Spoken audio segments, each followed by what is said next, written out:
Greetings, everybody. Tim Anderson here, aka Renfield, joined by.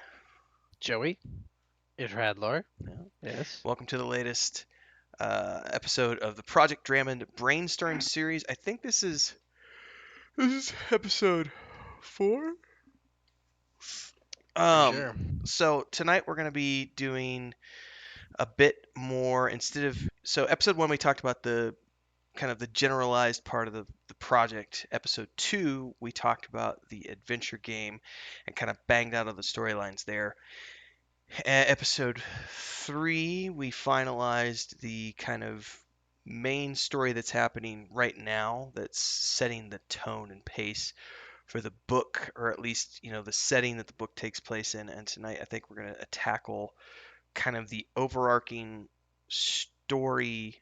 If this is going to be a trilogy of books or a duology, I don't know what it's going to be yet, but the story arc of the overall book series, and then talk a little bit more about the story arc of the first book, um, and go from there and see where we get tonight. So we can start off by let's see here. Go over into my notes.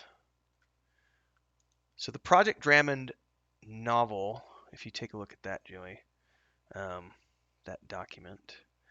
I've outlined already the prologue, chapter 1, chapter 2, chapter 3. And to be honest with you, I've just kind of followed um, for those of you watching, everybody takes inspiration from some source somewhere.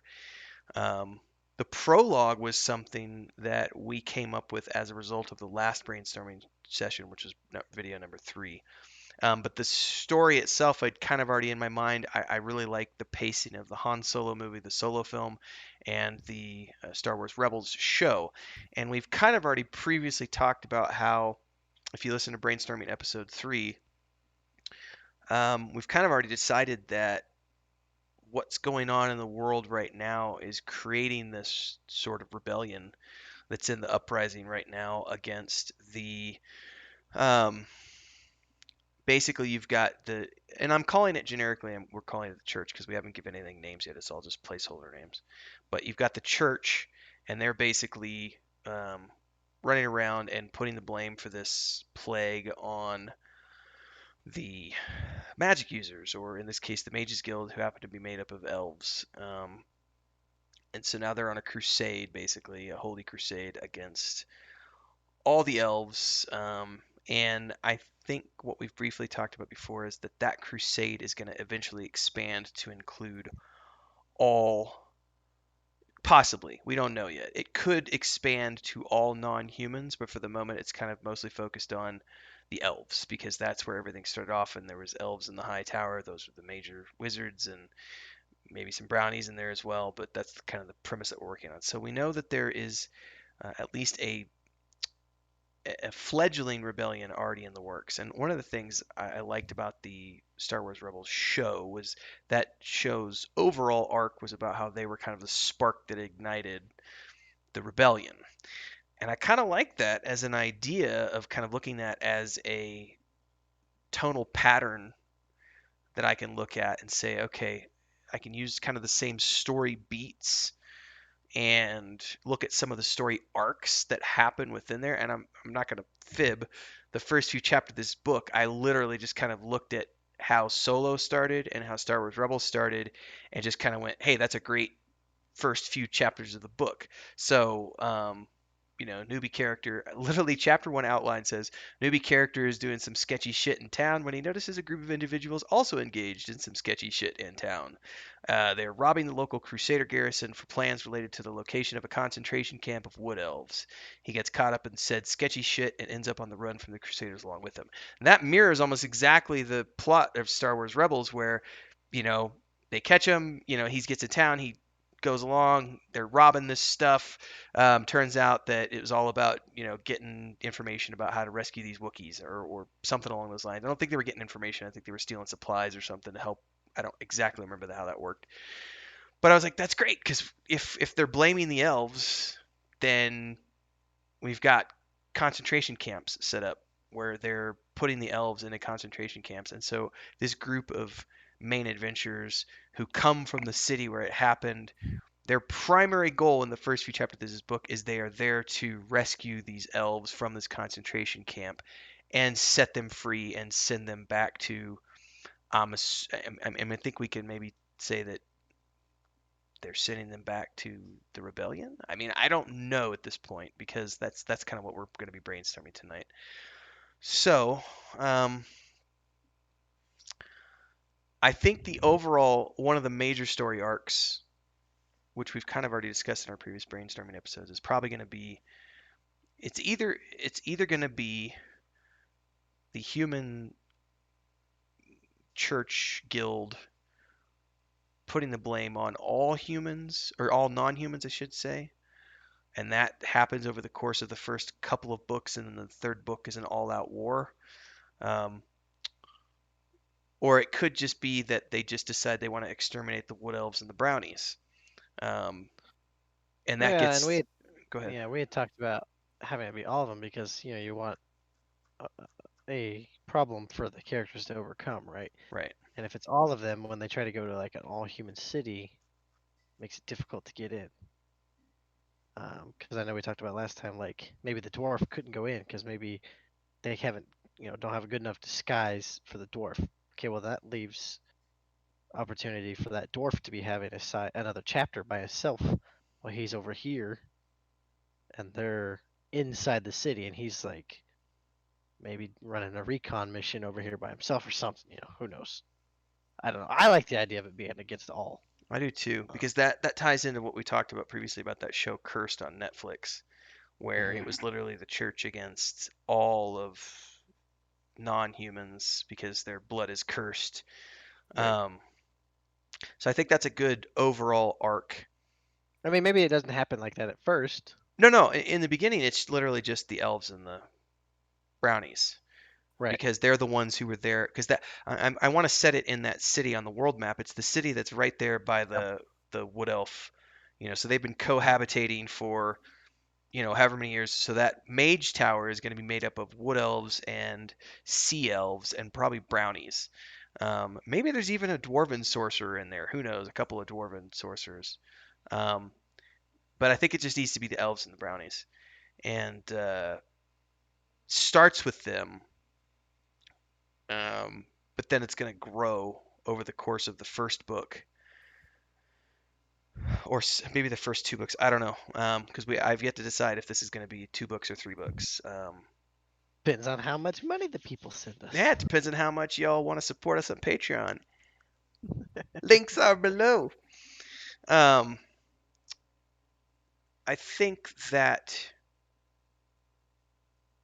overall arc works good because that also gives us an overall arc of okay, so the overall story arc for the main characters is to start the rebellion, raise the army, get the high elves to come out of hiding. Yeah, Um, because they're yeah, they've been like, piss off, we're not dealing with the human world. And whether or not the ice elves get involved is something else entirely. They don't have to get involved. The ice elves sure. could be something that happened in a different series. We just know they exist. Um, and they might just say, Same with that. Same with that one race of dwarves. right, the mountain dwarves, they might just say, piss off, we don't, we're fine in our mountain caverns. Like, if the hill dwarves want to get involved, that's up to them, but we're closing our gates and and that I mean that mirrors like what you read in The Hobbit or watch in the Sure. Hobbit films where I think the film portrays it a little more, you know, it's a little more antagonistic in the films because they need drama for the war and everything, but it's very much Thorin Oakenshield going crazy and just being like, Meh, I don't, and just closing off the doors. So we could see that happen with the mountain dwarves as well. Eventually, we need to be able to draw them into the confrontation, but I don't know when or how that happens. So, yeah, main story arc is it's going to eventually become against all non-humans, and that's going to somehow or another, we're going to that'll get the high elves involved, and it'll get the mountain dwarves involved, and it'll become this giant, war, political nightmare, crusade versus humans versus non-humans, technology versus magic, so to speak. And then what comes Well, out of and that, so that's the third book, I'm assuming, is when it maybe all second reaches. or third, depending if I do 2 or 3 books. Sure. When it Um, reaches apex. Yeah. yeah. So the first book, we've already said that one of the things that we wanted to be based on our last brainstorming session was in this world, only non humans have magic. Humans have remnants of technology from when they came north. And so this is the Mhm. quantum technology that either relies on the quantum realm for its power source or solar power or a mixture of the two or some well that'll get figured out as we go along and continue fleshing out the church and what is quantum technology and how does that work. I've kind of already done a little bit of research into that because I'm working on the quantum technology with the gloves in the sci-fi novel that I'm working on, so I'm able to kind of already take some of that and blend it over. um, and then this kid is going to be the first human who's ever had innate magic. So that's part of the story arc of the first Right. book is, and that's going to be we'll find that out. I'm gonna look at my notes here. I think we find that out in well, chapter 3 says that he discovers magical powers, but it doesn't say how or what. He doesn't have any idea what's going on. It happens in private. He keeps it to himself because it's just like this random thing that happens. I don't know what it's going to be yet. Um, He reaches for something. yeah, Whack. and it comes across the room into his hand, and he like pees his pants and like passes out or something from shock. Like it's just so unbelievable that that happened. He just can't comprehend what just happened. Um, and then eventually, the leader of the party is going to recognize that he has magic power. That looks like chapter 4 right now.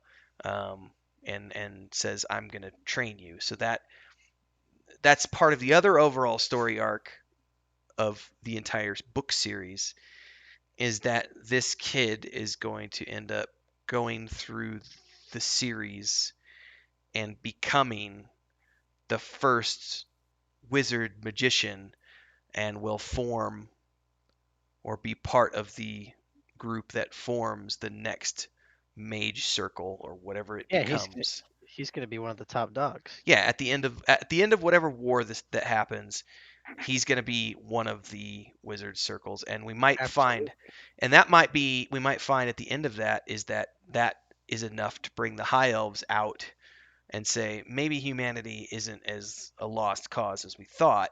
Right. This human got magic, Yeah, so maybe they aren't as primitive as we thought they were. Maybe they're not just mindless monkeys. And that might be a good way to just kind of end that first series is with the establishment of the first mage circle that includes a human. We bring the mountain dwarves out. We bring the high elves out. Now we have a combined society where the humans are living in conjunction with the wood elves, sea elves, mountain dwarves, hill dwarves, and high elves. And then we Hmm. still have the ice elves up there, and that can create conflict for what comes after this first book series. Like there could be a campaign about how the ice elves have you know, they're watching all this play out and they're like, no, we're not going to let this happen. No, humans are this, Yeah, and they come out of their mountains and decide that and maybe that happens in this series. I don't know. That sounds like too much going on though. Um, I think I like this. We'll do it simple. So sure. that's another overall story Because arc. we decided that humans don't have magic because they've always relied on technology. hmm So what is different about this kid? Why does he come from a poor community that doesn't have any technology? Well, he grew up in that Or settlement, so yeah. so it's like it's that mixed settlement that we talked about. hmm So So he he grew just up. grew up in Yeah, it. yeah, he grew up. And so humans have been around long enough that it started to seep into them and yeah, okay. Yeah, and I can't do the cheesy option and make him. I mean, even in He the can't be Shin. half elf. No, he No. can't. But I was thinking in Shannara, wasn't the Arms first full. character? He was like 1/4 elf or something, and that's what gave him the power to wield the elf stones. Yeah, Almsford, Will. right? Yeah, Will Armstrong. I think Yeah, Will yeah, he was. Omsford. Yeah, he's part elf. Yeah, that's why he had magic. Yeah, or he's the able. Yeah, Hold on, I'm gonna look this up because I want to say he was 1/4. I don't think he was half. Yeah, I don't think. No, 3/4 man, 1/4 elf. I Yeah, mean, so if I wanted to, I could say that's the reason, but I feel that's an easy way out. It's I like the option of he's human. Humans have existed maybe long enough. he's part brownie. Maybe he's just really thick and short. But yeah, I think we stick with the The fairy humans. got lucky. I think it's just the humans have just been around long enough that the magic is starting to seep into their blood because they've been so long without Okay, technology now. he comes from like an ancient bloodline, perhaps. That's been around. One of the oldest human bloodlines around. Yeah, I mean we could as long as I don't want to do like his great great great great great great grandfather was a king of old. I'm not going to do that. But just his family was one of the families that originally settled here 700 years ago or whenever it was that they first came north. And they made it this far. They settled here and they never went further. They just said, "This is great. We've got a river, we've got trees, we've got a forest where we can hunt, we could farm the land. Why go any further? We have everything we need right here." And so that settlement grew up from that, and they've been there for generations. And obviously, the rest of the church. By the way, if you haven't watched Raised by Wolves, which is a really interesting. You were telling me about that. Yeah, it's Yeah. like a weird sci-fi thing Ridley Scott did for I think HBO.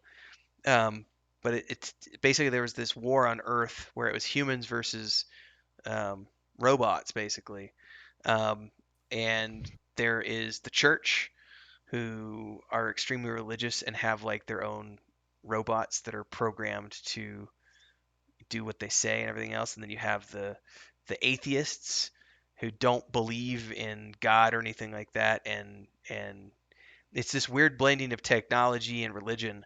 And when they get to the other planet, there's this whole weird aspect of like they have their own spaceship, the Crusaders do, and it's like the last remnants of their religion from Earth, and they're coming to this planet to settle it. And they have all their technology, they have all their artifacts, they have like, pieces of the cross and a nail from the cross and all these, holy relics that have been passed down for thousands of generations. And I kind of envision the same thing where as humans were coming up north from the south, some of them said this is good enough for us. We're going to stay here. But then the church kept forging onwards until they reached that inner sea. Gust of wind slammed the window. That scared the crap out of me. Um, Good gust of wind. yeah, Uh-huh. something. Ghosts. Yeah. So they made it up north, and that's where they settled with all of their artifacts and everything else. So anyway, yeah, I'm sidetracking. No, Human no, that's the seeped backstory. Yeah. in. Hmm. Um, so the easy option for the story arc of book one is just to literally mimic. We could literally just look at like the Solo film and Yeah, sure. What's their goal? right, or the Star Wars Rebels show and look at the season one arc, because there So, was there so was the three yeah. seasons. It's like that's the easy option. So their story, if we go that way, is literally just to start. They're the spark of the rebellion. That's the They're overall like yeah. they're like, hey, humans are, trying to destroy all the elder races or whatever you want to call them. That ain't cool. Okay. I'm just reading some very, I mean the high level overview, just as an FYI, the high level overview of the first season is that the crew of the starship Ghost in the early days of the fight against the Galactic Empire attracts the attention of Agent Callus of the Imperial Security Bureau, who wants to eliminate them as a threat before they can spark a wider rebellion, and the Grand Inquisitor, a dark sider who is tasked with killing any Jedi who survived Order 66, Hmm. including Kanan Jarrus and his new apprentice. Um, and I know they do a lot of. I haven't watched season one in a long time. I'm sort of slowly. I haven't watched any episodes in like 3 weeks now. Like I watched the first 4 episodes and kind of took a back seat burner. But I think that some of that we're already doing because we're saying that they're going to be fighting, and then the church is going to be after them. So, um, but one thing I haven't done yet is created. I mean, I have it in my notes that there's this crusader that becomes aware of them because they're using magic. But I like the idea of creating like a super baddie, like a um, even Robert Jordan did that with the Wheel of Time because you had the general soldiers of the what they called the white coats, but then you had like there was some really badass white coats who were like the super paladins whose only job was to like go out and kill anybody they thought was evil. Um, so I like the idea of creating a super baddie or a group of super baddies, like a elite task force whose sole so like the crusader guy is like maybe the leader of the garrison where they rob stuff from, and he's a bad guy, he's a level 7 guy, so he's bad enough that it makes them run, because they can't take him on. But then as we get through the first few chapters, maybe that's when, um, because they managed to escape from this guy who's pretty tough on his own, that gets the attention of the secret force, um, Mm. and they come So in, a group of super paladins. right, and they've got like the super tech, and their sole job is to hunt wizards. Like the Crusaders' job is to, and this could be fun because we could literally just use, Well, hang on though. Hang on though. Because this is all happening right now, right? right. So why would they already be prepared They wouldn't be. This to is have something that's been to? formed over the Yeah. last few months. Okay, so they just throw this group of badasses together. Yeah. Okay, so they just basically they go in the vault, they find all these ancient relics that they've been holding on to or whatever. They're like, okay, we're gonna deck you guys to the walls. And send you out, and your Give you sole some, responsibility. give you a bunch of training, and Like your they could sole have been, responsibility. good soldiers in their own, Sure, but sure. now they're being given the super secret weapons from the vault that have been hidden for 100 years S- and never Spartan used. suits. Yeah, and so maybe they've got nanosuits, and who knows? But we could have it be like a trio or a quad. That'd be Um, kind of cool.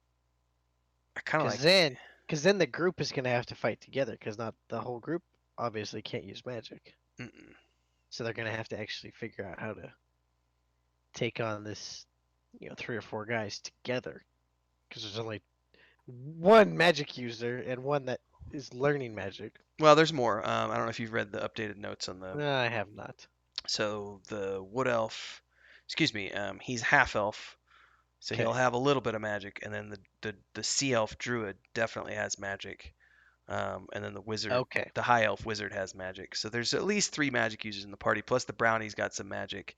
Sure, But but are they all offensive? no, that's the thing. It's you know the druid as a sea elf, her powers are mostly about wind and water, and that's not really going to necessarily do anything if she's not near any water. Um, and she might be able to use the wind and the air elements to her advantage. The brownie is probably going to be earth focused, so he'll be able to do a little bit of earth magic. The wizard, on the other hand, I've got high elves are like telepathy and Oh, sure. telekinesis. And of Um, course, fireballs. I mean, come I on. mean, yeah, you'll be able. I mean, she's lived long enough. She'll be able to have mastery over multiple elements. But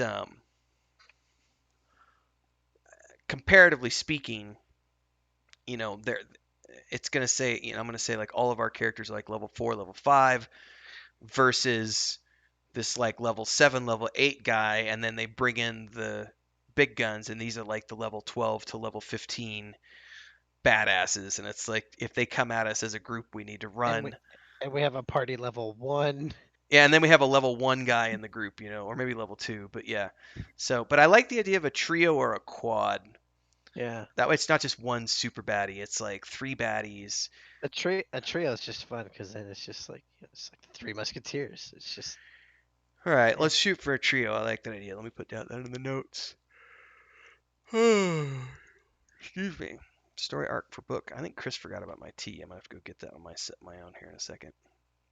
can't count on anybody nowadays. Um, well, she told me, she's like, don't worry about it. It's too hot. I'll bring it to you. And we've been going for 25 minutes, and my She's tea over has there. never. She's over there. I think she's on TikTok. Um, story arc for book. Trio of. Oh, what something I was gonna say earlier. I like the idea right now of using some of the existing names that we have. So I like the idea of the one guy being a crusader, and then these guys are. The problem though is if we call them inquisitors, they also use the same title in Star Wars Rebels. They're called Yeah. inquisitors. So Yeah. I might have to think about something other than inquisitor. But I'm just for my notes right now. Trio That's a of good inquisitors, placeholder bad name. guys who have super tech and are specifically trained to hunt down wizards, magic users, versus crusaders who are the typical knight with some magic gear, with some quantum gear. I need to check our notes for the game because I don't remember when we said in the time that the game was going to be happening.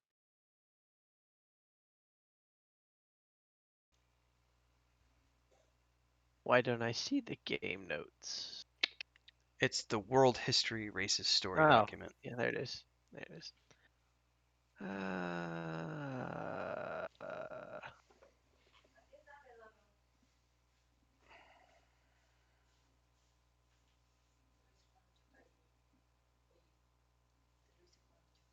Gracias. Yeah, no, that's not. That doesn't have the game in there. What are you looking for? The game, like the video game part. I don't think I've put any notes in there for the video game yet.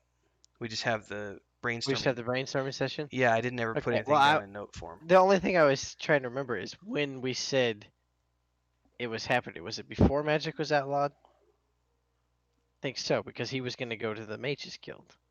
No, no, no, no. It's I don't.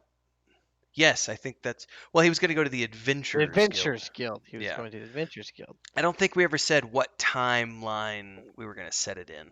Well, I was just thinking it would be cool at some point, and this is completely side topic, but if we liked the idea with the sword, it'd be cool if we could somehow tie that into the book so that we have a reference We at could some point. absolutely Just do that. We could. No, that's easy.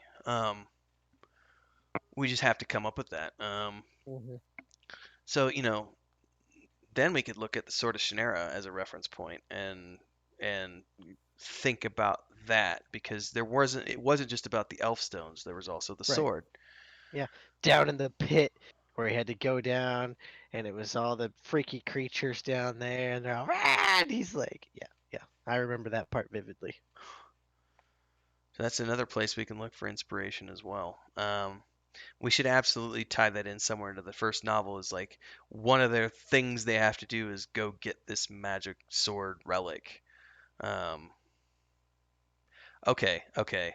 Sorry. Now I'm yeah. Kids family. Sidetracked. No, no, no. Yeah. Kids family. Ancient family. Been around for a long time. Maybe one of his ancestors was the guy in Ah, he's the hero. was the hero from the single player video game that we're doing. And so Uh, that's like this family heirloom. right, Hang because on. the Elfstones were a family heirloom. They Yeah, belonged yeah, to yeah, his. yeah, yeah. Hang on.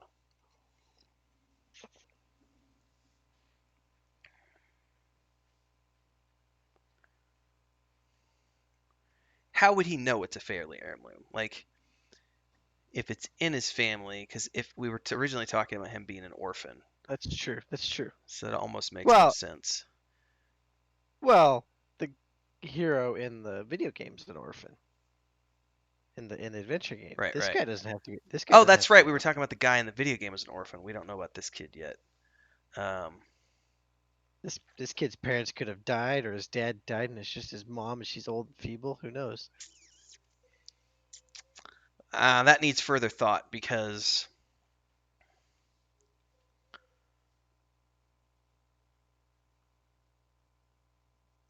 isn't it Braveheart where the uncle is the wandering old man? So his dad goes out. His dad and his brother go to war. He shows up, finds his dad and brother like hanging up in a barn or whatever. Yeah, and then the uncle comes and raises him and teaches him how to use a sword and everything like that. Okay. I'm not. God, I haven't seen that movie forever. That's a great freaking movie. Yeah. Chris and I, it's on our list to watch. The 4K version was available.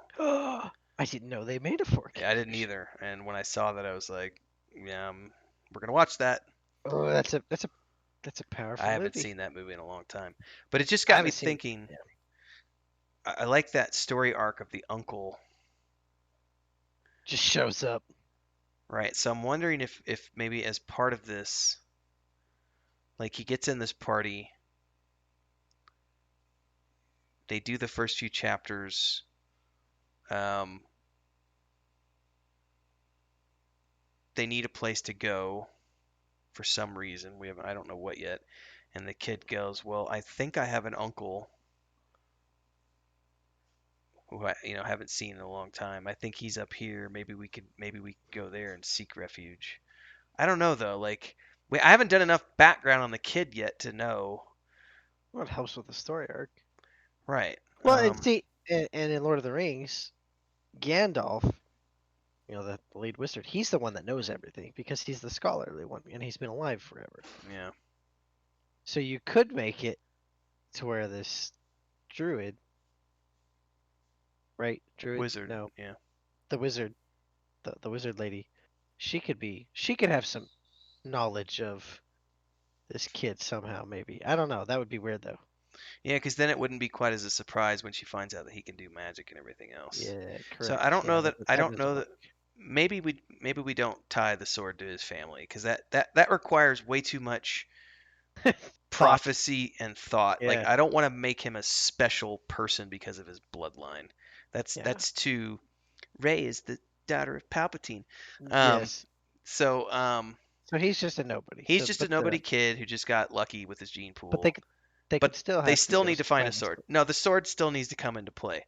Absolutely, the sword needs to come into play. So that maybe is one of the story arcs of the book, of the first book, is going to be they need to seek out this artifact. Um, And that way unite the clans. no, it's going to be the wizard is concerned that they don't have enough power to deal with the trio of Mm, hunters that have been sent after them. So the only way they're yes. going to be able to overcome that is they're going to have to go seek out this legendary relic, um, And harness the power. and Yeah. use that power.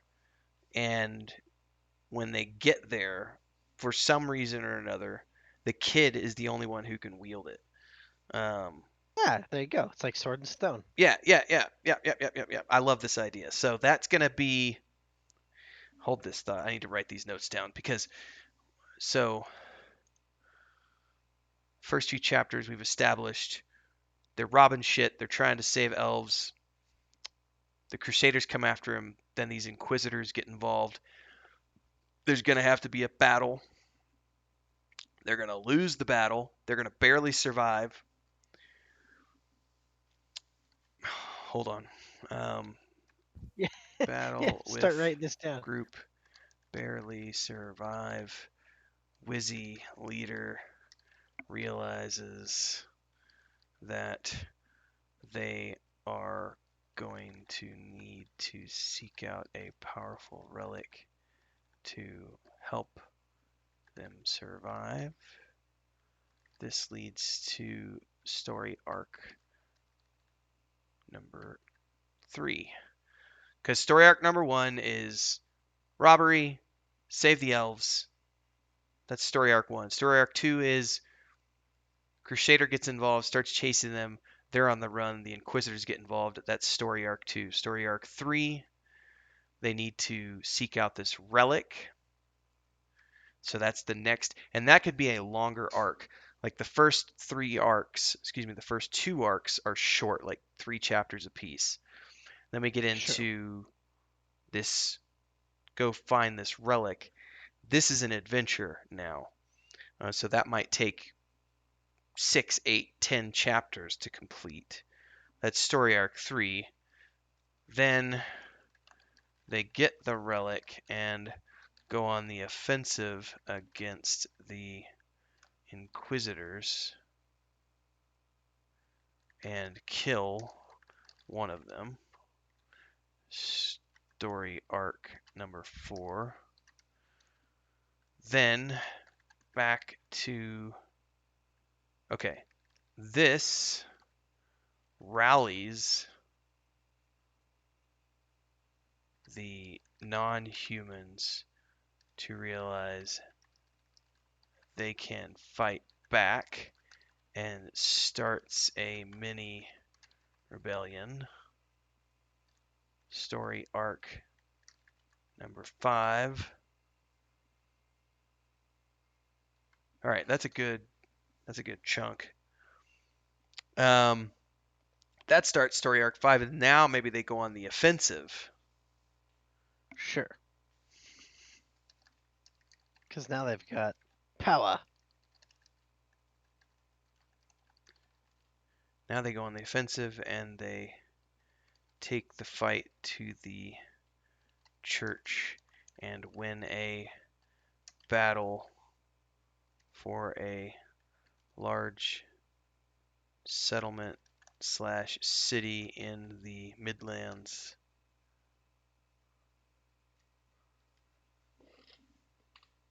Okay, that's all very, very good.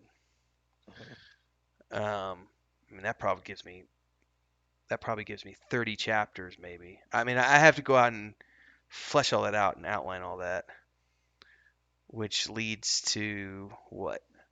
What needs to happen at the end of the book to give the first book a definitive ending? Because then I can put that, and then we can work back from there for the last third of the book, basically. Well, Um, I mean, if they win a settlement in the middle of the book, that's a pretty big. It's a pretty big achievement. So maybe, that's gonna piss the church off. The church is gonna come at him with an yeah. army now. So maybe that's how it ends. Is they are running the city. I don't know. It becomes kind of like the. Well, I'm trying to think. we could do the Helm's Deep Well, that's what ending, I was. That's what I was thinking. where they're trying to defend themselves in the settlement, and There's. it's a smattering of wood elves and brownies, right, with the humans, and they're trying to defend it. And maybe that's when the dwarves show up. I don't know. As you That's a say, little. as you say, one of the other races needs to show up and save their booties. That might be too cliched. It might just need to be, it's them, a small group, um, and maybe that's when the whole wood elf army comes, like the wood elf. Because remember, we're talking about just it's all in the Midlands. The whole Hmm. book takes place in the Midlands to start. Um, but they maybe that's something that dovetails off of they rescued those wood elves in the beginning, and they Well, made it. hang on. Go ahead. The book needs to end with the kid going to get training. Well, Needs to he's end that. he's already getting training from the wizard as they go Yeah, along. as they go along, right? But he needs to like go and like hone his skills, doesn't he? So that he Sure. becomes like a badass, not just this wandering level 2, level 3, level 4 as they go on. Like Mhm. he needs to Mhm. go and dedicate himself and become an acolyte to, you know, and study. So they win the settlement. They're able to fortify it or whatever, and then the wizard takes the kid to some secret sanctuary. Well, the logical step would be to take the kid to the High Elves, and she would present them to the High Elves and be like, "Look, this kid has magic. Ah, okay, here we go. Yeah. This kid has magic. You need to stop your bullshit, hiding in the woods, hiding in the mountains, thinking that humanity's just a bunch of monkeys. Like, and also you need to help us in this war." So maybe they win the settlement, then the church sends an army and wipes the settlement out and kills nearly everyone. Story arc number 6.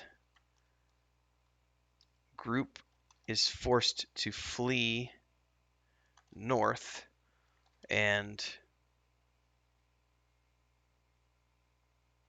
wizard leader decides to take the kid to the High Elf city to show them he has magic and get him further training, plus convince the High Elves to come out and defend the Wood Elves against the threat of the church. I think that's book 1. Oh, Literally, the ending is she takes him, they get to the High Elf city. The High Elves have a hard time believing it. How did Phantom Menace? We just watched this, because when Phantom Menace, you know, he's presented, the Jedi Council says no, but then Qui-Gon's like, "Screw you, I'll train him myself." hmm, And then they're like, "Okay, well, Qui-Gon dies, and so they let. sure. I don't know that I want to kill off my high elf in the first book, though. Um, No. I will kill off somebody, but not the high elf. Um, at least not in the first book. Yeah. um, but I think that's a pretty good overarching story arc for book 1. Obviously, that can be refined, and I'm sure as I dig into the story notes and look at the actual chapter breakdown, I might come up with more stuff because I'll need to fill in some chapters here and there. Yep. And I also still need to go look at the further. I want to look at the rest of the episode outlines for Star Wars Rebels and figure out what other elements from that sort of Shannara and other places that we can maybe throw in here. But I think that's a good place to call today's episode for a wrap. That gives me a good I mean, chunk of work to work. we Unless got you some got, good juicy stuff in there. yeah, I think so. Um, so that's going to be a wrap for episode 4, I think, of the brainstorming sessions for Project Dramond. These will probably not be an ongoing, as just as an FYI for everybody. Um, I don't see these episodes continuing on into infinity because at some point we're going to finish with all the brainstorming and it's just going to be full production. Um, but I imagine we'll probably be doing these throughout the rest of March and maybe into April. But I don't foresee them going beyond April. Um, maybe I not mean, even that. we're bound to start ironing some of this stuff out at some point. Well, that's what I'm saying. I mean, I think over the next 2, 3 episodes, we'll get to the point where we can wrap up pretty much everything we need for all of the first novel, all of the, everything we need Yeah. to get things done. So, Well, then we can just start meeting and doing check-ins and type stuff. yeah, and those we might just stream directly for our Project Dramond supporters on Discord. So, if you want to be one of those supporters and get access to all the super juicy details, you need to make sure to subscribe on Patreon.